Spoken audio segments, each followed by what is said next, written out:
টেকনাফের নাফ নদী পাড়ি দিয়ে বঙ্গোপসাগরের কূল ঘেঁষে এসব রোহিঙ্গারা এসেছে বাংলাদেশে। একটি কাঠের নৌকায় করে নারী, পুরুষ এবং শিশুদের এই যাত্রা ছিল অনেকটা ঝুঁকিপূর্ণ।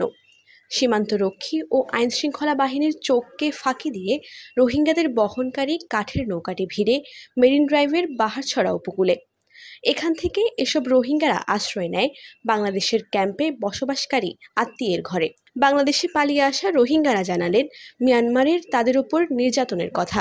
গাঁটালা হইলাম মতো ফারাবেশ মারে আর বেড়া বেতিলে 12 লাখ না 500 হাজন তে উগ্র মরি গিয়ে 6 জন দিদা রাতিলে 6 লাখ যে কুলালা 18 লাখ টিয়া লইয়ে যে মায়ও মারি ফেলাইয়ে বাপও মারি ফেলাইয়ে আর কিভাবে থাকিও লড়াই করে দেড়ে দুম মারে কে মারে তাহলে ইকা মারে কে তাহলে ইকা মারে হ্যাঁ আর দাইছি দায়ের শান্তি হরিকে ভাই নেং হই জাম মারিলে হনতে ফরান পাস হয় দাসি দিয়ে।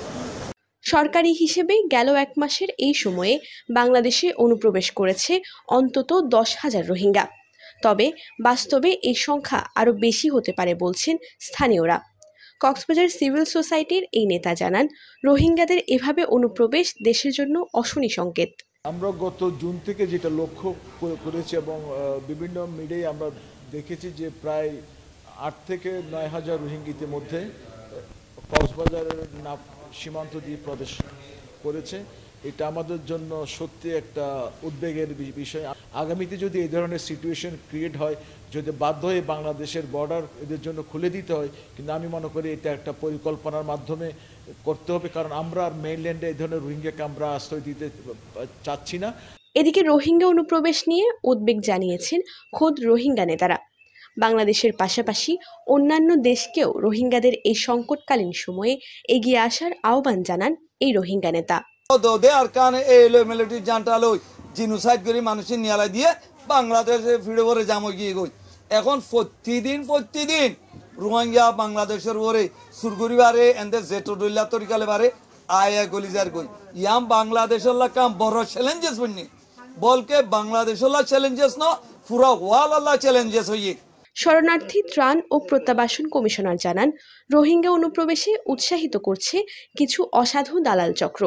আর নতুন করে কোনো রোহিঙ্গাকে বাংলাদেশ চায় না বলেও জানান তিনি। আমাদের কাছে এখন এমন কোনো জায়গা নেই আসলে যে একজন লোককেও আমরা এখানে জায়গা দিতে পারবো। আমরা 2017 সাল থেকে ব্যাপক হারে অনুপ্রবেশের কারণে কক্সবাজার আসলে মারাত্মক একটা সমস্যার মধ্যে পড়েছে। কিছু দালাল শ্রেণী তৈরি হয়েছে যে তারা রোহিঙ্গাদেরকে নিয়ে হয়তো ব্যবসা করছে এবং তাদেরকে এখানে ঢোকার জন্য সহযোগিতা করছে। তো সেরকমটি হয়েছে যে কিছু লোক ঢুকেছে। আমি এক্স্যাক্টলি এখন আপনাকে বলতে পারবো না, কারণ এগুলো অফিসিয়ালি আমরা কাউন্ট করিনি, রেজিস্ট্রেশন প্রসেসের মধ্যে আসেনি।